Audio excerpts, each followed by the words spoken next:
It's time to go over Keith's first mock of 2024, and the New York Giants said no more Danny Dimes. Let's go Jayden Daniels, quarterback from LSU.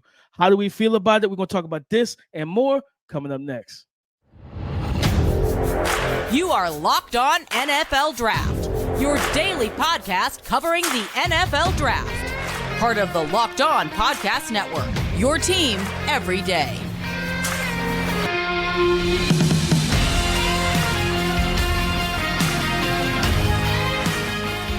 What's up, Locked On family? Welcome back to the Locked On NFL Draft Podcast, your daily podcast covering your favorite draft prospects, part of the Locked On Podcast Network, your team every day. I'm your boy, Damian Parson, always on the ones and twos. You can find and follow me on X at DP_NFL. I'm a national scout and a senior draft analyst. But guys, you already know. Thank you for making Locked On NFL Draft your first listen today and every day. Shout out for being our everydayers, man. We love y'all. We appreciate y'all. But I got to kick this introduction over to my brother, my partner in crime, Mr. LSU himself, Keith Sanchez. You can find and follow him on X at The Talent Code. Keep talk to him, baby. What's up, Locked On family? This is Keith Sanchez, 2019 national champ with those LSU Bengal Tigers, man. And what the other side to this dynamic duo that we like to call the Locked On NFL Draft Podcast, man. When we talk everything college football, we talk everything NFL football, and we always like to say it starts with the NFL draft, whether that's draft roster management, whether that's draft philosophies. We talk about it all over here. DP, today's is mock draft Monday, man. It's not just any mock draft. It's my mock draft, DP. It's my mock draft Monday, man. That's almost a tongue twister right there. And y'all know how we do, man. First segment, we're going picks 1 through 10. Second segment, we're going picks 11 through 20. And then third segment, we're going picks 21 through 32. Yes, we're going to cover all 32 picks in this mock draft Monday. But DP, before we get started, man, and this is going to be a really good one. We have some fun teams, some fun player matchups. Before we get started, man, why don't you hit them with our title sponsor? Today's episode is brought to you by Game Time. Download the Game Time app, create an account, and use the code Locked On for $20 off your first purchase. Keith, family, let's get into this thing, right? Your first mock of 2024. We got the Chicago Bears staying status quo, going Caleb Williams, quarterback from USC. The Commanders going quarterback Drake May from North Carolina. Shocker at number 3. The New England Patriots say, let's go Joe Alt, offensive tackle from Notre Dame. The Arizona Cardinals at number 4 to select Marvin Harrison Jr., wide receiver from Ohio State. At number 5, the Los Angeles Chargers add Brock Bowers, tight end from Georgia. At number 6, the New York Giants select quarterback from LSU, Jayden Daniels. At number 7, the Tennessee Titans add Olu Fashanu, offensive tackle from Penn State. At number 8, the Atlanta Falcons add quarterback from Washington, Michael Penix Jr. At number 9, the Chicago Bears add Jarrett Verse, edge rusher from Florida State. And at number 10, the New York Jets add Malik Nabers, wide receiver from LSU. Keith, real quick question. So I want to start. I'm going to go back up to 3 in a minute. But when we look at the New York Giants, right, that's why I want to start for me. Mm-hmm. I love this here for a lot of different reasons. Number one, I'm not the biggest believer in Daniel Jones. Never believed he deserved the contract he got. Nothing. You know what I mean? Like, it was just, yeah, no, you got to do a little bit more for me, right? But when I look at Jay Daniels, the accuracy, the ball placement, the touch, the timing, the ability to really stretch the field vertically, right? The ability to really take advantage of weapons. And I think with like Darren Waller and the different guy, Darius Slayton, and the different receivers they have there, now they still got to upgrade a little bit, in my opinion. But I think Jayden Daniels would be better suited to get the ball to these guys, but also while being a dynamic dual threat receiver. And I think Brian Daboll could get a lot out of Jayden Daniels, a guy that to me has a really high ceiling, and I think his floor is good as well, Keith. Yeah, no, that's exactly why I made the selection, right? And I'm right there with you.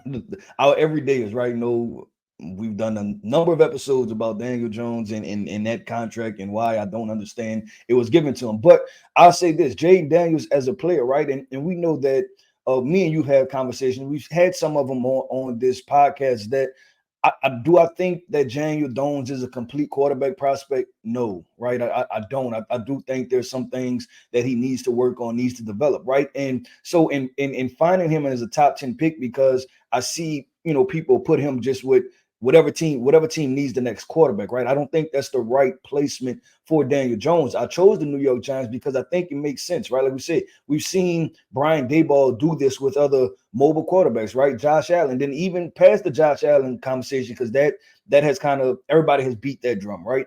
But I even look at what Tyrod Taylor, right? Like this offense has looked it looked better with Tyrod Taylor. Just a mobile quarterback that can make smart decisions, right? To get out of the pocket, do some things with his legs. And I think about, hey, what could Brian Daboll potentially draw up, right? And this could be easily next year, DP, a team where you get your quarterback power, your quarterback option, right? Get a ball to Saquon Barkley, and then you take the deep shots, right? Because you have those vertical guys like your Jalen Hyatts, to take shots with them down the field. And what are one of Jayden Daniels' better traits?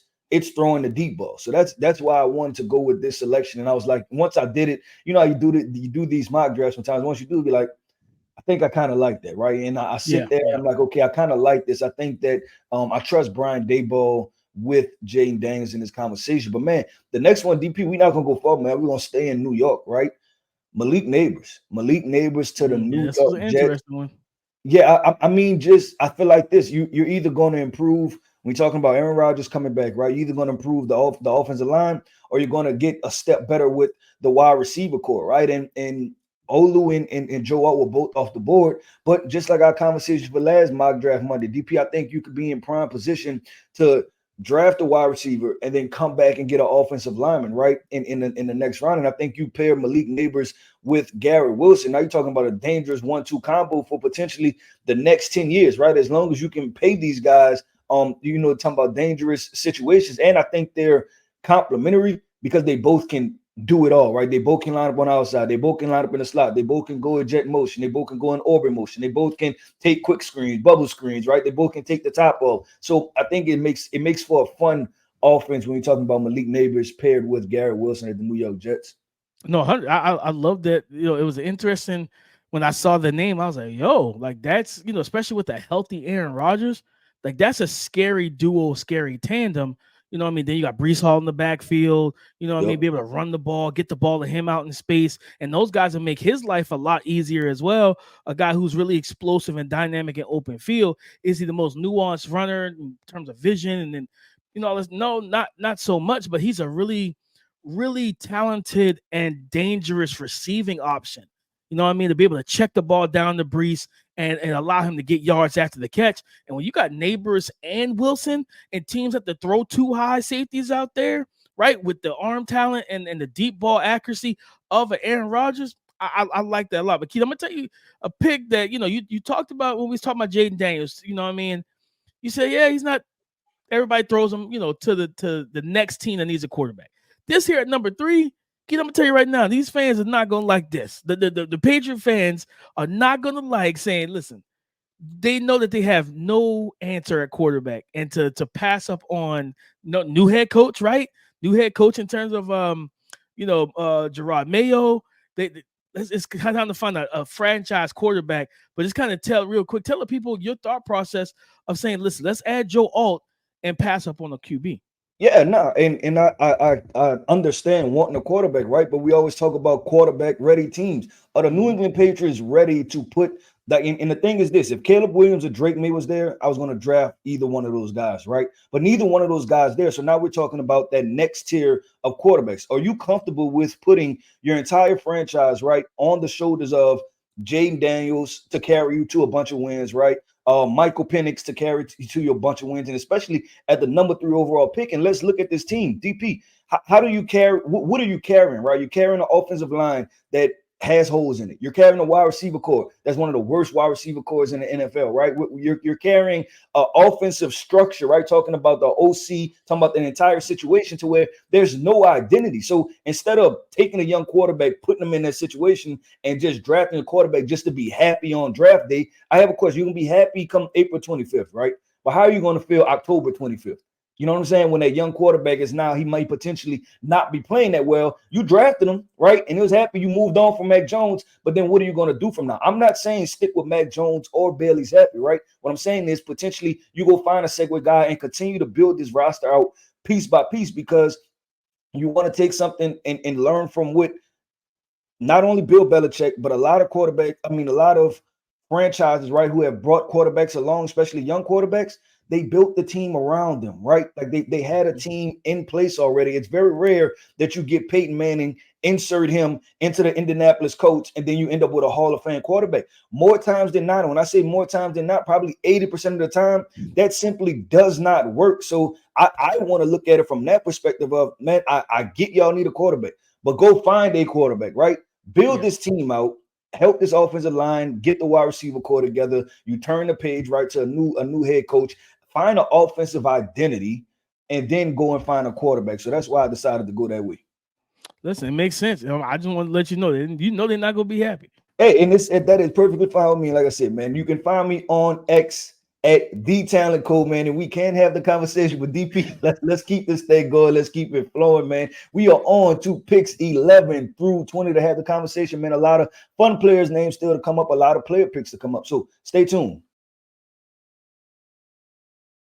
When buying tickets to that favorite event, right, the basketball game, the football game, the concert, whatever it is, you should not have to stress. It should be an easy process. But if you wait to the last minute, you're going to be competing with other buyers. You're going to be looking for the best deals and trying to avoid dealing with scammers and scalpers. Let me tell you about the fast and easy way to buy tickets for all your sports, music, comedy, and theater events near you. It's called Game Time, guys. And with Game Time, what do they offer? Well, let me explain. They have last-minute tickets, flash deals, zone deals. Their tickets are easy to find and buy for every kind of event in your area, as I said earlier. But also, this is one of my favorite parts of it. On Game Time, they show the views from all the seats in the venue. So before you purchase your ticket, you know what vantage point you will have. Guys, right now on the Game Time app, you can go this Wednesday at 7:30 to see the Orlando Magics at the Atlanta Hawks for $4. So download the Game Time app, create an account, and use the code LOCKEDON for $20 off your first purchase. I know we come to sports to escape some of the crazy realities of real life, but can we talk for just a minute about preparing for real life? According to the FDA, pharmacies are running out of antibiotics like amoxicillin right now, with so many different viral infections going on in the air right now, guys. It's frustrating, right? But I can't imagine a more helpless feeling than if someone I love, my wife, my son, my mother-in-law, my mom, right? Anyone that I love and care about got sick while a supply chain issue kept them from having life-saving medication they needed. Thankfully, we'll be okay because of Jase Medical. The Jase case is a pack of 5 different antibiotics that treat a long list of bacterial illnesses, including respiratory infections, skin infections, among others. This stuff could happen to any of us, right? Visit jasemedical.com and complete your physician encounter. It will be reviewed by a board-certified physician, and your medications will be dispensed by a licensed pharmacy at a fraction of the cost. It's never been more important to be prepared than today. Go to jasemedical.com and use the offer code LOCKEDON for $20 off your purchase. All right, guys, we're keeping it going, keeping it flowing. Like Keith always says, the Minnesota Vikings at number 11 select Jerzon Newton, interior defensive lineman from the University of Illinois. At pick 12, the Denver Broncos select Keon Coleman, wide receiver from Florida State. At pick 13, the Las Vegas Raiders select J.C. Latham, offensive tackle, offensive lineman from Alabama. At pick 14, the New Orleans Saints select Laiatu Latu, edge rusher from UCLA. At pick 15, the Indianapolis Colts select Braylon Trice, edge rusher from Washington. Pick 16, the Seattle Seahawks go edge from Penn State, Chop Robinson. At pick 17, the Jacksonville Jaguars select offensive tackle from Washington, Troy Fautanu. At pick 18, the Cincinnati Bengals select Rome Odunze, wide receiver from Washington. At pick 19, the Green Bay Packers select Kool-Aid McKinstry, cornerback from Alabama. And at pick 20, the Tampa Bay Buccaneers select Amarius Mims, offensive tackle from Georgia. Keith, where do I want to start here? DP, this was the I'm weirdest. gonna go here. 12. Yeah, I'm gonna go 12. I would say this. Slipping, Keith. Huh? This one caught me slipping. I'm not gonna lie. The Keon Coleman Denver Broncos. Because I would say this real quick. Just real quick. Like these picks, like this was the most difficult part of the mock draft. Like it was just, I'm like, where to go, right? Like you talking about players falling, and then are you reaching for a player? Then you're trying to fill positional needs. Then multiple of these, like a good bit of these teams, DP, they have a lot of primary right team needs. So you're like, okay, which direction do you go? But now go ahead. I just wanted to say that.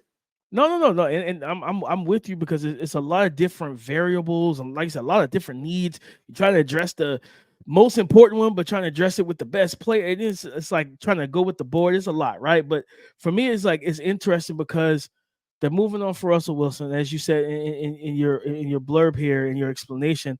And I agree with you. Keon Coleman can be a number one wide receiver. I think the thing that's interesting to me is adding this big, physical, good athlete that is dominant at the catch point in Keon Coleman, pairing him.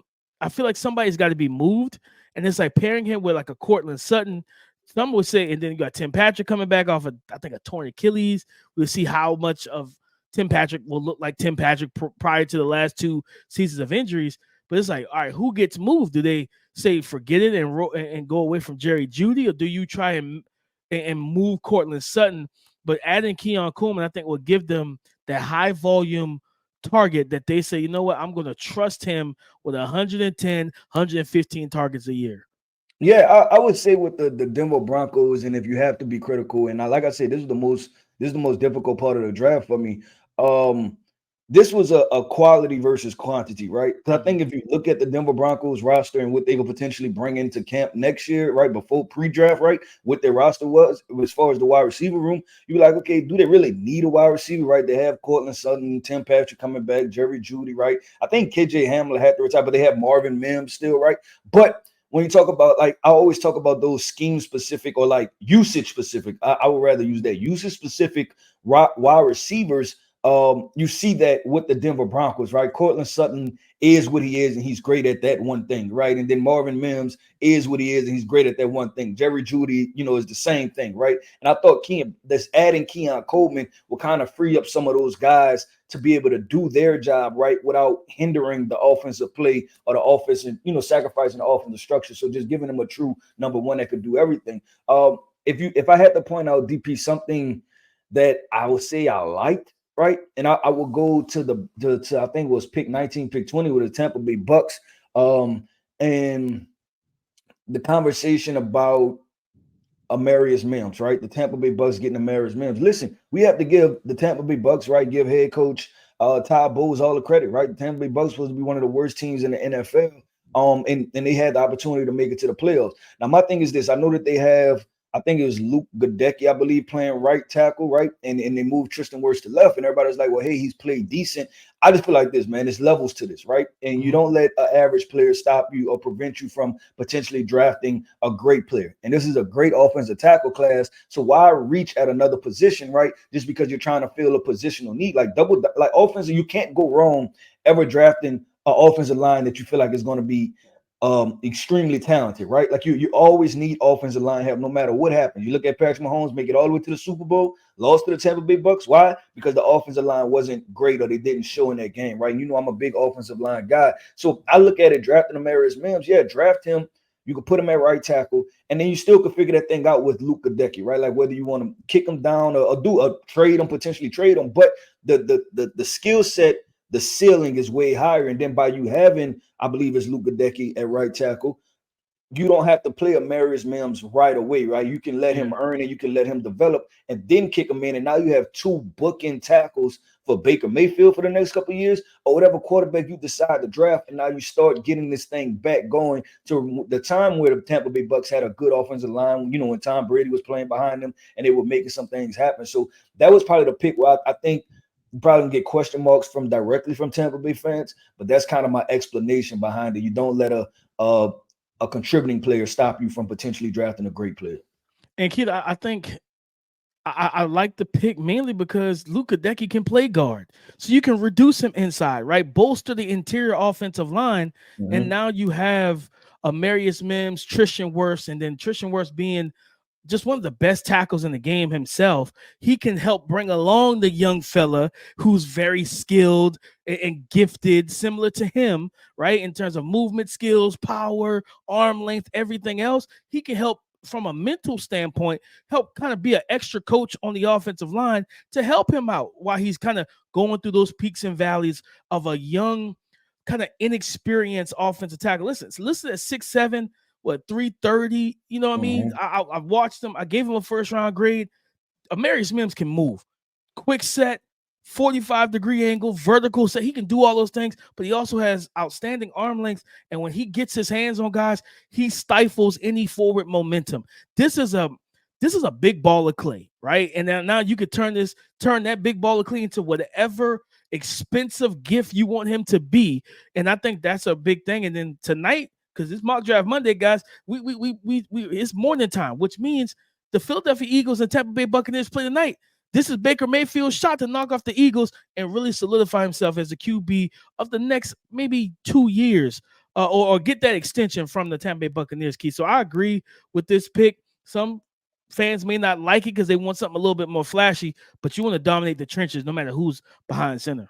Yeah, I agree. And it's important to remember, and we're going to consistently say this through this draft process. This draft, I feel like the wins and losses are going to be dictated and people overdrafting based on positional needs versus taking positional needs and value versus just taking best player available. And we can't help it, right? This draft is shaking out how it's shaking out. This draft is offensive tackle loaded, man. So I'm sorry, I can't pass up on potentially the 15th best player on my board to go draft the 50th best player on my board. But DP, let's keep this thing going, man. We are on to picks 21 through 32 of my first mock draft from 2024, man. So make sure you stay tuned. We've wrapped up Christmas. We've wrapped up the NFL regular season, but we're in the middle of the NFL playoffs, and there's still time to get in on the action with FanDuel, America's #1 sports book. Guys, right now, new customers get $150 back in bonus bets guaranteed when they place a $5 bet. Again, new customers get $150 in bonus bets guaranteed when they place a $5 bet. That's $150 in bonus bets, win or lose. The app is super easy to use, guys. And there's so many different ways to bet, like live, same game parlays. Find bets in the new Explore tab. Make a parlay in the Parlay Hub, the best way to find popular parlays. Guys, and so much, and I mean so much more. So all you need to do is this. Go and visit FanDuel.com/lockedon and make your first bet a layup. Visit FanDuel.com/lockedon and make your first bet a layup. FanDuel is the official partner of the NFL. Down the home stretch with the 21st overall pick, the Arizona Cardinals via the Houston Texans select Dallas Turner, edge rusher from Alabama. At pick 22, the Los Angeles Rams select Kingsley Suamataia, offensive tackle from BYU.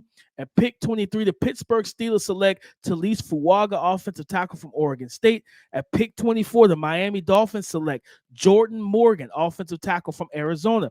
At pick 25, the Philadelphia Eagles select Terrion Arnold, cornerback from Alabama. At pick 26, the Kansas City Chiefs adds Xavier Worthy, wide receiver from Texas. At pick 27, the Houston Texans via the Cleveland Browns select Nate Wiggins, cornerback from Clemson. Pick 29, the Buffalo Bills select Troy Franklin, wide receiver from Oregon. At pick 30, the Dallas Cowboys select Xavier Legette, wide receiver from South Carolina. At pick 31, the San Francisco 49ers select offensive lineman out of Duke, Graham Barton. And at pick 32, the Baltimore Ravens add safety from Georgia, Javon Bullard.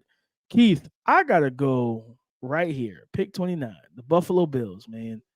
Getting Troy Franklin. And you know, to me, this is all on the assumption Stephon Diggs is returning and everything. And I think about adding, and I think in my scouting report over at draftnetwork.com, if you go click on it, I said even in that report, to get the best out of him, you want to put him with a big arm quarterback, someone that allow him to just be who he is, a field stretcher, a speed demon, a guy that can take the top off of defense. Now, he's a good route runner. He can get you yards after the catch because he's got a little elusiveness and kind of slipperiness to his game and open, you know, after in the short game. But man, putting him as wide receiver 2, Khalil Shakir in the slot, Stephon Diggs as wide receiver 1. Hopefully, Dalton Kincaid. You know, they realize Dalton Kincaid is the better of the 2 tight ends with him and Dawson Knox. And then you have that 2-headed monster at the tight end position, James Cook in the backfield, and hopefully Joe Brady's still calling plays. Oh, yeah, the Buffalo Bills is up if this is the pick and everything that I just said stays the same. No, I agree with you, DP. And that's why I went with this, man, because I just thought about, you know, what could be a complimentary piece. And we know that Gabe Davis from time to time serves as their deep ball guy, their deep shot guy. But I just think Troy Franklin has another element of speed, right? That can scare opposing defenses. And you're talking about taking the top off. That just gives Stephon Diggs so much more room to work, right? And even Dalton Kincaid, right? Because he's your tight end. So 9 times out of 10, he's going to be working those short to intermediate, right? So I think Troy Franklin would be an upgrade, right? When you're talking about those vertical shots, to taking to having Gabe Davis and taking those shots with Gabe Davis. But DB, can you scroll up just a little bit? Because I have a couple guys in this mock draft. You keep scrolling. I think it was it. Then we go to Philadelphia Eagles, DP. They need cornerback help, man. And I put Terrion Arnold, and this is kind of me somewhat planting my flag early on in this process, right? With Terrion Arnold going in the first round to the Philadelphia Eagles, he's that right type of scrappy, right? And if we know one thing is that the Philadelphia Eagles, which, you know, some people call them the Philadelphia Bulldogs or the Georgia Eagles, whatever you want to call them, right? They like SEC players at the end of the day, right? They keep going to that well. And Terrion Arnold, for as much as I like him as a corner, right, as far as his ability to play in coverage and the development that could be there, he brings a physical mentality too. This is a guy that will step up. He's going to blow up those bubble screens. He's going to blow up those quick screens. It's multiple times, DP, I've seen this guy on film fight through blocks on the perimeter and go and make a tackle, right? And that's what this Philadelphia Eagles, as they're younger, right, because they do have Elias Ricks, they do have Keely Ringo, right? But just adding another young guy, you know, another young scrappy guy is like, you know what? Let's kind of take this approach to where we're going to play our young guys and then figure out, right? So it's kind of like a survival of the fittest type situation. And then we'll be able to kind of turn the page with this, with this defensive back group as James Barrett, Bradbury has played how he's played, but Darius Slay was injured. So, just kind of turning the page to that situation. So I really like the Terrion Arnold pick coming out of this situation. No, I do too, Keith. And you said Keely Ringo being the rookie, this year and showing some flashes of what we saw at Georgia. They get him in the 4th round. I think Eli Ricks went undrafted or something like that, and they brought him in. And now you add Terrion Arnold. Now you got 3 young, like legitimately young cornerbacks that you say, you know what? Whether if Darius Slay's if his health is declining in terms of staying healthy, or if his play declines, you find a way out of that Bradbury contract, you move forward with these young guys and say, listen, we're going to, roll with that, right? Jordan Davis on the front line, Jalen Carter on the front line, just go with the youth movement defensively. And now, they just got to fix some things from a play calling standpoint defensively and everything. But I think this is a good pick, Keith. My last thing, I want to go to pick 30, right? A Dames dude, right? One of the early Dames dudes from the season. My guy, Xavier Leggett, X-Man, wide receiver from South Carolina, 6'1", 6'2", 225, 230. Adding him with CeeDee Lamb and Dak Prescott to me is like chef's kiss, Keith. I love it because Jalen Tolbert was supposed to be that outside, big, athletic, vertical guy, right? Michael Gallup, he battled injuries. I think he tore ACL over a year ago. So we haven't seen the Michael Gallup, consistently pre-injury. CeeDee Lamb has put himself in that elite tier of receivers on how he played this year, right? And balled out. Putting Xavier Leggett in this offense, being able to stretch the field, but he can also reduce into the slot. He can do a lot of the versatile, kind of use, like kind of creative usage touches, the jet motions, put him in the backfield. You could do a lot of different things with him. But I think his development as that kind of ZX receiver, on the outside and really take the top off the defense, but also he's so physical and gifted in terms of after the catch in the short to intermediate game.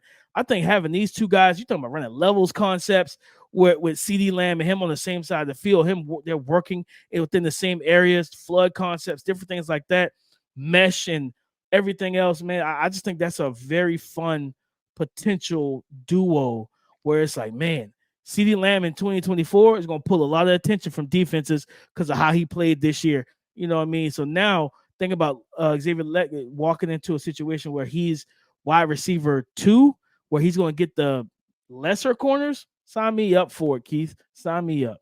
Yeah, no, I'm right there with you, man. And I thought about this thought process with the Dallas Cowboys, right? The run game has not been present, right? And that's going to take some drafting running backs, getting more offensive line help. And it looks like this, that they're trusting to put the ball in Dak Prescott's hand. So my point is that you're just going to have to double down on the passing game, right? So instead of having one dominant wide receiver, go with the two situation and go ahead and get some complementary pieces and double down on just who you are and who you are as constructed as of now, right? And that's what I view with the Dallas Cowboys. But DP, that wraps up another episode, man. And not just any episode, man. That was a mock draft Monday episode, DP, my mock draft reviewing that thing, man. And looks, you threw me a couple curveballs, right? Talked about the fans, the New England Patriots fans may be a little bit disappointed in taking the offensive tackle, but we know that there's an explanation and a conversation for everything, man. But I want to say shout out to our everydayers. Thank you tapping in for this episode, man, of Mock Draft Monday, of my Mock Draft Monday. And keep and stay tuned, man. This is the best place to come